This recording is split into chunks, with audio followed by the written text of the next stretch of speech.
Fidèles téléspectateurs, bonjour. Bienvenue sur le plateau de Mag Emploi, votre émission dédiée exclusivement à l'emploi au Mali. Cette semaine, nous aborderons un autre sujet concernant toujours le domaine de l'emploi. Nous parlerons aujourd'hui du recrutement dans le secteur de l'agroalimentaire ou l'agro-industrie. À cet effet, nous recevons sur notre plateau M. Sekou Amadou Ali Touré, qui est directeur des ressources humaines de GIE Mali, et Mme Mariam Dagamaïssa, titulaire d'un master en sciences alimentaires, options production et transformation laitière. Bonjour monsieur. Bonjour. Bienvenue sur le plateau de Mag Emploi. Merci. Okay. Bonjour Mme Mariam Dagamaïssa. J'espère que j'ai bien prononcé. Très bien. Bienvenue sur le plateau de Mag Emploi. Merci beaucoup. Ok, sans plus tarder, nous allons entamer directement avec la discussion avec notre invité, M. Touré. Merci. Donc, M. Touré, est-ce que vous pouvez vous présenter? D'accord. Moi, je m'appelle Sekou Amadou Ali Touré. Donc, je suis du nord du Mali, précisément de Tombouctou. Alors, donc, j'ai 10 ans d'expérience dans l'enseignement, 10 ans dans la microfinance et j'ai à peine une année dans le domaine des industries. D'accord. Donc, je suis le directeur des ressources humaines du GIE AMI. AMI, c'est Ashkar Mali Industrie. Alors, donc, le GIE, il est composé de 3 grandes unités industrielles. Donc, la Société des eaux minérales qui fait tout ce qui est eau minérale, communément appelée Diago. Donc, là, à travers la boisson amifruitée.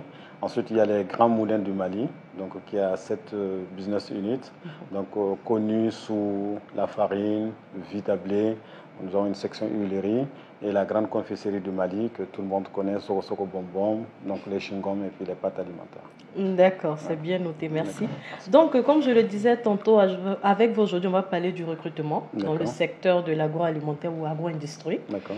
Donc, selon vous, c'est quoi l'agroalimentaire déjà? Ensuite, l'agroalimentaire, moi je veux dire l'agro-industrie parce que la partie agriculture, peut-être madame nous parlera mieux de la partie agriculture.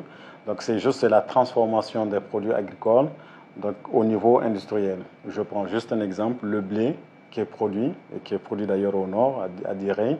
Ce blé-là, c'est ce que les grands moulins ont comme matière première donc pour produire la farine. Donc, la transformation de ce blé en farine se passe par une unité industrielle. Donc, l'agro-industrie, la transformation des produits agricoles par le biais d'une unité industrielle. Ok, c'est bien compris. Ouais. Ok, donc, mais comment est-ce que se fait généralement le recrutement dans ce secteur d'activité? Le recrutement, il obéit à tous les recrutements. Particulièrement chez nous, nous avons un plan annuel de recrutement. Ce plan annuel de recrutement est discuté par la direction générale, validé par le conseil d'administration, qui couvre tous les besoins de recrutement. C'est-à-dire que nous avons des retraités qui doivent aller à la retraite, donc il faut couvrir ce remplacement. Ensuite, ce qu'on ne prévoit pas dans le plan, c'est tout ce qui est décès, tout ce qui est démission ou tout ce qui est licenciement. Donc, on fait d'abord le plan annuel de recrutement.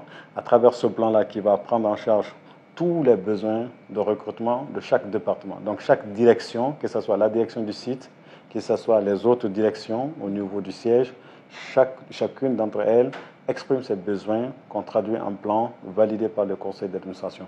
Donc, nous, au niveau de la direction des ressources humaines, ça nous donne une feuille de route et nous partons de cette feuille de route pour faire les recrutements. Alors, les besoins, ils sont nombreux et variés. C'est-à-dire, quand on parle du secteur agro-industriel ou industriel, les gens ne se connectent pas tellement parce que nous avons, par exemple, une direction financière et comptable, nous avons une direction des achats, nous avons une direction des ressources humaines, nous avons une direction commerciale, nous avons le service marketing. Donc, nous avons traditionnellement tous les services que les autres entreprises ont. Maintenant, la particularité, c'est surtout au niveau des usines. Là, c'est une particularité parce que là, nous avons la production, nous avons donc la maintenance. Donc, la particularité, c'est surtout au niveau des unités de production et des unités de maintenance qui nécessitent donc le recrutement de techniciens. C'est là où il y a une différence avec les autres. Donc, par rapport à ça également, comme je disais, la direction du site fait une expression de besoin annuel que nous essayons de couvrir au fur de l'année, au cours de l'année. D'accord, mais quels outils vous utilisez pour recruter? Est-ce que vous faites les publications, par exemple, sur les sites ou bien juste c'est en interne que, je ne sais pas, comment est-ce que se fait exactement? Nous avons 2 à 3 manières de recruter.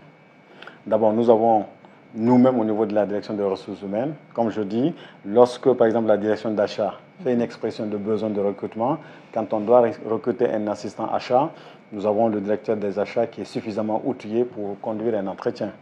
Alors, lorsque cet entretien, cette publication, nous la publions via Link ou donc l'ANPE. Donc, nous collectons les CV, nous faisons le traitement des CV que nous donnons au directeur d'achat pour faire un dernier tri. Nous pouvons lui proposer par exemple 15 CV. Lui, au finish, il nous revient avec 7 CV et nous appelons les candidats pour faire les entretiens avec les 7 candidats. Et dans ça, on a un comité, et ça aussi c'est prévu dans nos manuels de procédure.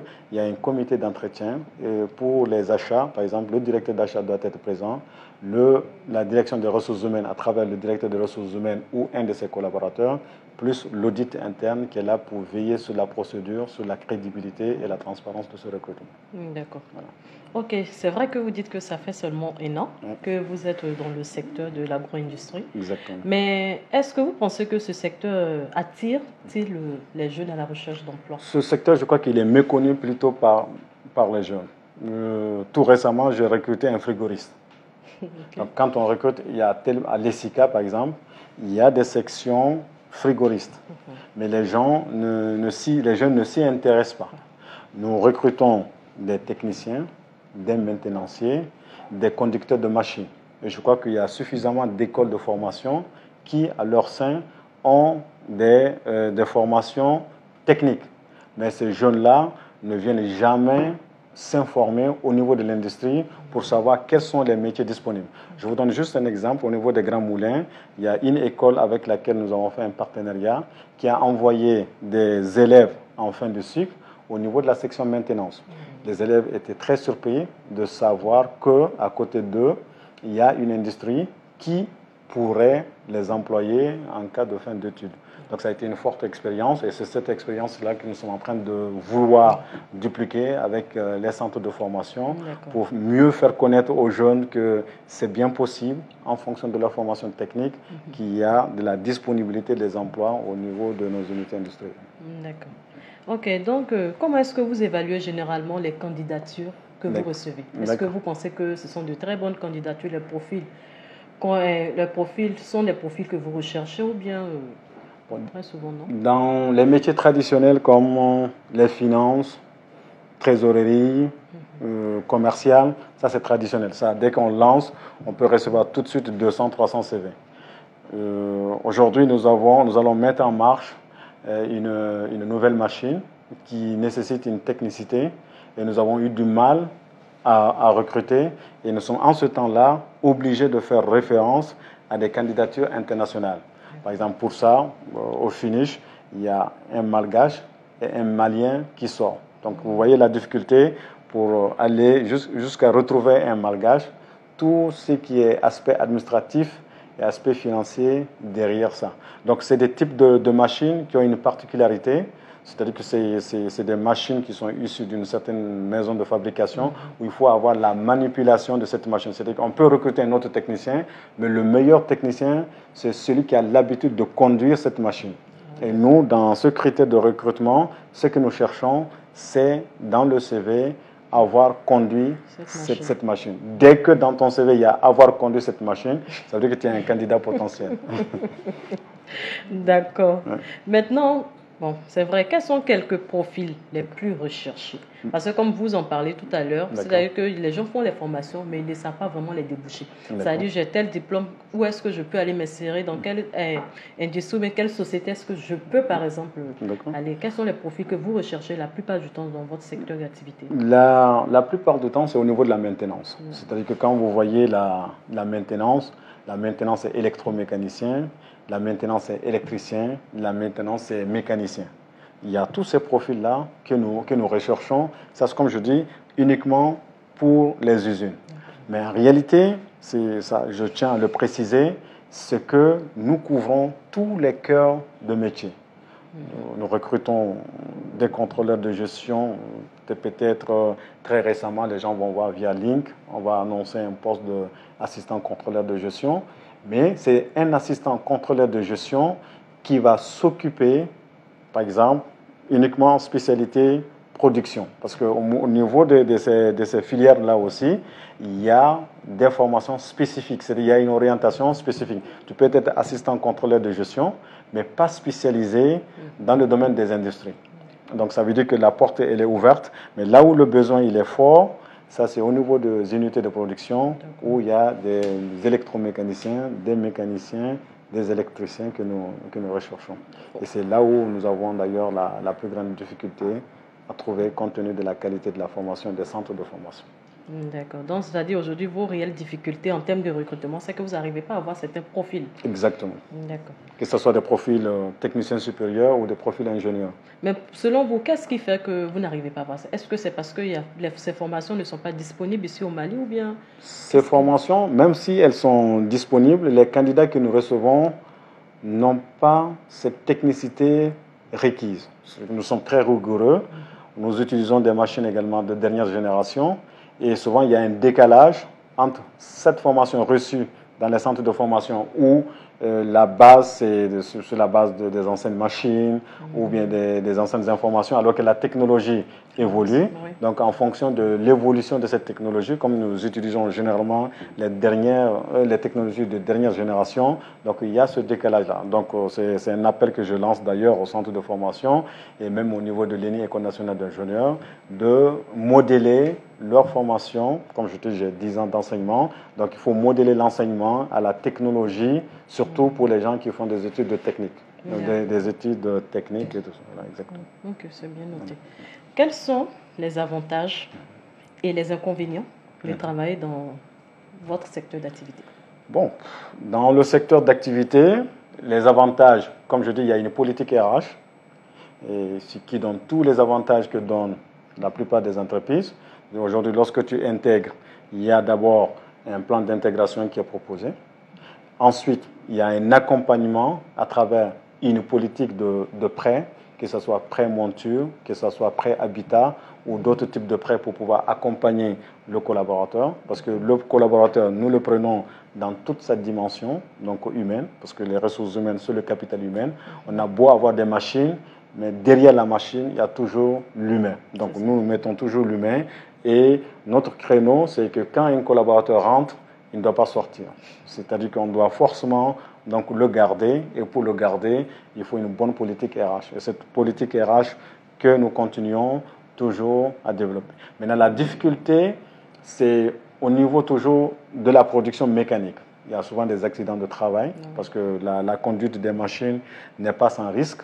Donc, il y a ces risques-là que nous essayons quand même à travers l'INPS, à travers des fonds que nous-mêmes nous avons à l'intérieur de l'entreprise, d'accompagner le collaborateur. Je vais juste prendre un exemple. Il n'y a pas 6 mois, un technicien se fait un peu heurter le doigt. Donc directement, il y a l'accompagnement de l'INPS, mais au niveau de la direction des ressources humaines, nous avons un fonds de caisse. Nous prenons directement en charge cet ouvrier-là. On l'amène soit dans une clinique ou bien dans un centre où les premiers soins sont directement pris par la caisse de la direction des ressources humaines. Donc après, nous rentrons dans la paperasse requise par l'INPS pour déclarer un accident de travail et tout l'accompagnement qui vient. D'accord, c'est bien compris. Ok, mais est-ce qu'au sein de votre structure, vous avez une politique qui est établie pour les jeunes aujourd'hui qui sortent de l'école, qui veulent déjà avoir une première expérience dans le milieu professionnel? Est-ce que vous avez une politique pour ces jeunes-là? Nous avons une politique parce qu'aujourd'hui, nous avons plusieurs stagiaires. Nous avons au moins 25 stagiaires dans tous les domaines. Au niveau du laboratoire, par exemple, au niveau de la Société des eaux minérales, au niveau du laboratoire, il y a des stagiaires. Au niveau de Koulikoro, les Grands Moulins, au niveau de la maintenance, il y a des stagiaires. Comme je le dis, au niveau du siège, il y a des stagiaires dans chaque département. La direction des ressources humaines a des stagiaires, la direction financière et comptable, il y a des stagiaires, la direction marketing, la direction commerciale, donc il y a des stagiaires. Donc nous, généralement, les gens, c'est ça la difficulté. C'est-à-dire les gens, c'est comme s'ils ont peur d'aller vers l'industrie Pour eux, il n'y a que des postes de production ou des postes mécaniques. Quand on parle d'industrie, les gens ne voient que ça. Alors qu'il y a toute une panoplie donc, de postes qui sont là et dans lesquels, et généralement nos stagiaires, quand ils viennent, notre politique, c'est 6 mois, on renouvelle. Après le renouvellement, dès qu'il y a un poste qui est disponible, il fait le test au même titre que les autres candidats. Et généralement, comme il connaît bien la boîte, généralement, il passe. Donc, il est retenu. Et surtout s'il est bien apprécié par sa hiérarchie. D'accord, ok. C'est bien noté. Merci beaucoup pour vos différentes réponses. Merci. Nous passons maintenant au débat du jour.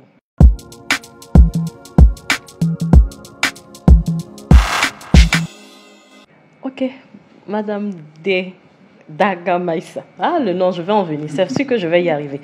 Ok, pourriez-vous vous présenter, s'il vous plaît? Oui, c'est Mariam Dagamaïsa. Je suis ingénieure en sciences alimentaires et détentrice d'un MBA en management marketing obtenu en Algérie. Je suis originaire du Nord, comme M. Touré également. Ouais. Ok, mais est-ce que vous avez déjà exercé dans le secteur de l'agroalimentaire, agro-industrie? Oui, j'ai exercé dans le domaine. Mon tout premier poste en tant que responsable qualité. Mais actuellement, j'évolue dans une organisation internationale dont les stratégies et les objectifs sont en parfaite adéquation avec mes aspirations futures. D'accord. Donc, c'est-à-dire que le secteur de l'agro-industrie, ce n'est plus trop le secteur qui vous intéresse? Si, mais à côté. À côté. Ok, mais déjà, qu'est-ce qui a motivé à la base le choix même de faire la formation dans ce secteur-là? Je dirais que tout d'abord, c'est ma curiosité. Je suis une personne extrêmement curieuse en fait. Et c'est surtout dans le but de savoir qu'est-ce que nous mangeons, qu'est-ce qui se passe dans les industries. C'est la curiosité qui m'a amenée là-bas. Et après, c'est devenu carrément une passion en fait. Oui. Ok, maintenant, pourquoi est-ce que vous avez carrément viré du secteur de l'agro-industrie pour aller dans une autre structure qui n'est pas de ce secteur-là? Bon, à la base, nous sommes un peu dans l'agriculture, grand A. Et là, c'est du champ à la table, en fait. Donc, je dirais que je n'ai pas complètement viré, mais ça va de pair. Ça va de pair. Oui. Mais si aujourd'hui vous aviez le choix, est-ce que vous retournerez plutôt, parce que vous avez fait de production laitière, je pense. Oui, production Est-ce que laitière. vous allez plutôt aller vers l'agro-industrie ou bien vous allez préférer Oui, bien sûr. Parce vers que l'agro-industrie? oui, vers l'agro. C'est un choix qui me tient vraiment à cœur. Et un jour ou l'autre, j'y retournerai. Ok. Mais c'est quoi? C'est le manque d'opportunités dans ce secteur qui vous a envoyé vers l'autre? C'est surtout un manque d'opportunités et une vision plus... je ne voyais pas de plan de carrière. Je vois que le secteur est méconnu et n'est pas valorisé et ça m'a un peu découragée quand même. C'est vraiment pas valorisé en termes de conditions, de salaire. Donc, c'est pas valorisé à mon avis. Ok, comme M. Touré est sur le plateau, M. Touré, je pense que vous avez écouté avec moi ce que vous Non, en fait, peut-être elle n'est pas tombée, je veux dire, elle n'est pas tombée sur la bonne entreprise. Parce que nous avons des docteurs nutritionnistes qui sont au niveau de la section Vitablé, qui aujourd'hui, si on les amène sur le plateau, ils peuvent témoigner. Il y a un très bon traitement salarial, il y a des fixes, il y a des variables, il y a des accompagnements. Donc tout dépend de la politique salariale, donc des industries dans lesquelles elle a fait ses premiers pas. Donc aujourd'hui, nous n'avons pas de production laitière en tant que telle, mais nous avons la production de la farine infantile, Vitablé, qui peut-être, on ne sait jamais, on pourra quand même la contacter. Le jour où on va essayer peut-être d'aller vers le domaine laitier. Ok, donc est-ce que vous avez des questions pour M. Touré sur le plateau? Oui, parce que souvent, ce que je remarque, c'est que les annonces ne sont pas je ne sais pas si c'est plus les jeunes ou si c'est la structure, mais c'est pas assez, il n'y a pas une large diffusion. Les gens ne sont pas au courant en fait des trucs. C'est parce qu'aujourd'hui les jeunes, et ça ma fonction d'enseignant, j'ai oublié de le mentionner ici, par exemple moi je donne des cours à HETEC pour la section ressources humaines en classe de Master 1 et Master 2. Et que les jeunes, ils sont plutôt sur Facebook, sur TikTok, que sur des réseaux d'emploi. Par exemple, LinkedIn est un réseau professionnel orienté emploi. Il y a d'autres réseaux. Donc, si vous ne partez pas sur ces réseaux, vous ne pouvez pas accéder aux offres qui sont diffusées. Je prends l'exemple sur moi-même. Le poste que j'occupe aujourd'hui, dès qu'on l'a annoncé, j'ai vu ça de la NPE, je suis rentré sur LinkedIn pour essayer de voir le profil du directeur des ressources humaines ou le profil d'un collaborateur qui travaille dans les ressources humaines. Je suis tombé aujourd'hui, j'étais tombé sur mon chargé de paye, avec qui j'ai échangé, qui m'a donné toutes les informations nécessaires sur le poste, qui m'a décrit l'entreprise. Et c'est ce qui m'a motivé, d'ailleurs, dans le processus de recrutement, de sélection. Ça m'a beaucoup motivé. J'étais très bien motivé parce que lui, il m'a décrit. Mais cette personne, Bakaroba Sako, je l'ai connue sur LinkedIn. Et au moment où on se connaissait, on ne s'était jamais rencontrés. Donc il faut aller sur les bons réseaux. Ce n'est pas sur TikTok, ce n'est pas sur Facebook que vous allez rencontrer des annonces. Mais il y a Malibara, il y a exactement, il y a Malipage. Non, mais je pense que Malibara, ça suffit. Voilà, merci. Voilà, exactement. Donc, il y a LinkedIn et Malibara. Voilà. Non, ça, c'est juste. Ok, est-ce que vous avez une autre question? Oui, en fait, souvent, on se dit qu'avant même de postuler, qu'il y a un candidat peut-être sous le turquoise qui est déjà prêt à occuper le poste. Et souvent, ça ralentit certaines personnes ou ça nous empêche quand même de manifester notre besoin de postuler, d'intégrer une structure en fait. Comme je le dis, très sincèrement, ça dépend des structures. Moi qui suis là, j'ai été recruté, je suis issu d'un processus de recrutement transparent pour occuper mon poste. Et dès que je suis venu, mes 10 ans de microfinance, c'était également la transparence dans le recrutement. J'ai fait mes 10 ans par exemple de microfinance, je n'ai pas un parent qui a été recruté au sein des 2 institutions de microfinance. Quand j'ai intégré également le JUAMI, donc moi, mon leitmotiv, c'est la transparence de recrutement. Nous passons par un processus, le candidat il n'est jamais connu de l'avance. Moi, avec ma philosophie, avec ma méthodologie. Parce que je suis venu de façon transparente, c'est cette même transparence que je véhicule. Maintenant, peut-être ce que nous faisons de très peu et sur lequel nous sommes, ça c'est un retour à l'ensemble des candidats. Pour savoir qu'on a reçu votre CV, mais vous n'avez pas été sélectionné, ou à la suite d'un entretien, peut-être on ne fait pas des retours à toutes les occasions donc de recrutement, mais quelques recrutements quand même, nous commençons maintenant à faire un retour au candidat pour savoir qu'il n'a pas été retenu, ou on ne peut pas faire quand même, difficilement on peut faire un retour à l'ensemble des candidats qui ont postulé, parce que là, ils ne se trouvent pas dans le tri final donc de la sélection. D'accord, ok. C'est bon, Mariam, pour tes questions? Oui, ok, d'accord. Donc, M. Touré, quel conseil pourriez-vous donner de façon générale à tous les jeunes qui veulent évoluer non seulement dans votre secteur d'activité, mais dans un autre secteur d'activité quelconque? Les jeunes, c'est que, comme je dis, j'ai 10 ans d'enseignement. Ça, c'est mon cœur de métier. Et même aujourd'hui, j'ai l'occasion de rencontrer plusieurs jeunes. C'est-à-dire qu'aujourd'hui, les jeunes doivent se défaire de la facilité. C'est-à-dire que ce n'est pas un tonton, un papa, une maman qui va vous donner de la profession, qui va vous donner un emploi. Il faut vous battre. C'est-à-dire que les jeunes ont du mal à se battre et la raison, c'est les parents qui jouent toujours le rôle de couverture. Donc, faites d'abord, avant peut-être l'université, il y a une question d'orientation. Essayez de vous orienter parce que nous qui venons du Nord, on a très peu accès aux universités et la plupart des nordistes, généralement, on n'a que de référence le médecin et l'enseignant.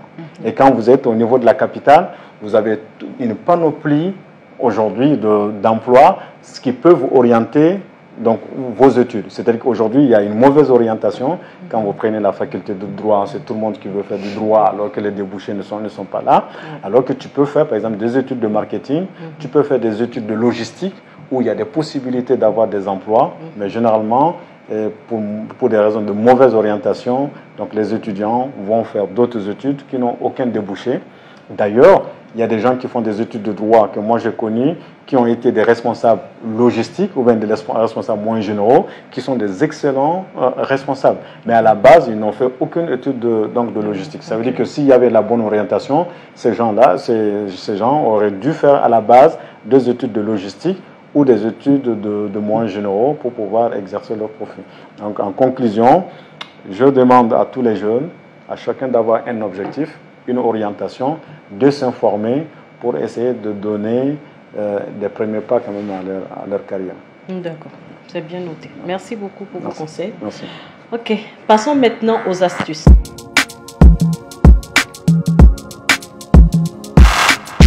Ok, donc comme thème d'astuce aujourd'hui, c'est comment réussir sa lettre de motivation. Donc on va vous donner seulement quelques points. Le premier point, c'est de démontrer votre intérêt pour le poste. La plupart du temps, dans les lettres de motivation, on fait du copier-coller. C'est-à-dire, j'ai vu un collègue ou bien un ami qui a fait sa lettre de motivation. Je vais prendre, je vais copier, je vais coller. Ce n'est pas la même chose. Vous devrez démontrer, vous, votre intérêt pour le poste. Pourquoi est-ce que vous souhaiterez qu'on vous prenne dans cette structure-là? Donc, c'est en fonction de la motivation que vous allez démontrer que le recruteur se dira, bon, cette personne peut me convenir, mais cette personne serait bien pour l'entreprise. Et ensuite, le deuxième point, c'est de personnaliser votre lettre de motivation. Comme je le disais tantôt, il faut vraiment éviter les copier-coller.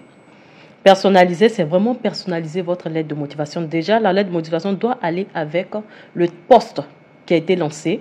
Ce n'est pas la même lettre de motivation qu'on utilise pour tous les types de postes. Vous devrez personnaliser en fonction du type de poste auquel vous voulez postuler.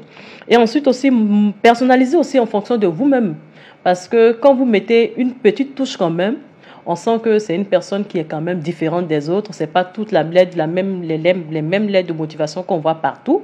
C'est une lettre de motivation qui a été faite avec soin, qui a été faite vraiment avec professionnalisme, si je peux le dire ainsi.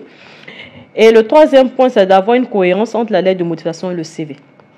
Souvent, ce qu'on met dans la lettre de motivation, ce n'est pas ce qui est sur le CV. Or, le recruteur, lui, il lit le CV et il va aussi lire aussi la lettre de motivation. S'il voit qu'il n'y a pas de cohérence, que ce n'est pas les mêmes trucs qu'il retrouve dans la lettre de motivation, c'est qu'il y a un mensonge quelque part. C'est-à-dire, soit vous n'avez pas ce que vous avez dit, vous n'avez pas peut-être l'expérience que vous avez nommée, mais vous n'avez pas forcément les qualités et autres. Mais vraiment, il faut qu'il y ait une adéquation entre votre lettre de motivation et votre CV. Et le dernier point, c'est d'éviter d'être trop long, trop court. Ça ne sert à rien de faire une lettre de motivation de 10 pages ou bien une lettre de motivation de demi-page. Bon, vraiment, il faut être au juste milieu. Il faut prendre le juste milieu et aller aux informations nécessaires, aux informations qui vous permettront sûrement de vous faire remarquer ou bien de vous faire voir par le recruteur. Donc, c'était 4 points qu'on voulait vous donner aujourd'hui pour comment réussir votre lettre de motivation. Je ne sais pas si M. Touré a d'autres points à ajouter comme c'est le Non, en fait, d'autres points, c'est spécifique. C'est-à-dire que la lettre de motivation, comme vous l'avez dit, doit être en accord avec le poste demandé. Si on vous demande un poste d'électromécanicien, c'est-à-dire que dans votre lettre de motivation, vous devez démontrer vos capacités en électromécanicien. Ok, donc ça c'est extrêmement important. Nous lisons quand même, nous prenons le temps de lire la lettre de motivation. Moi personnellement, les candidats disent que vous ne lisez pas. Non, nous lisons les lettres de motivation. Donc ça dépend du recruteur et ça dépend de la passion même de celui qui est là. Donc nous sommes habitués à la lecture, nous lisons pour essayer de voir quelle est la coordination entre le poste proposé et la lettre de motivation.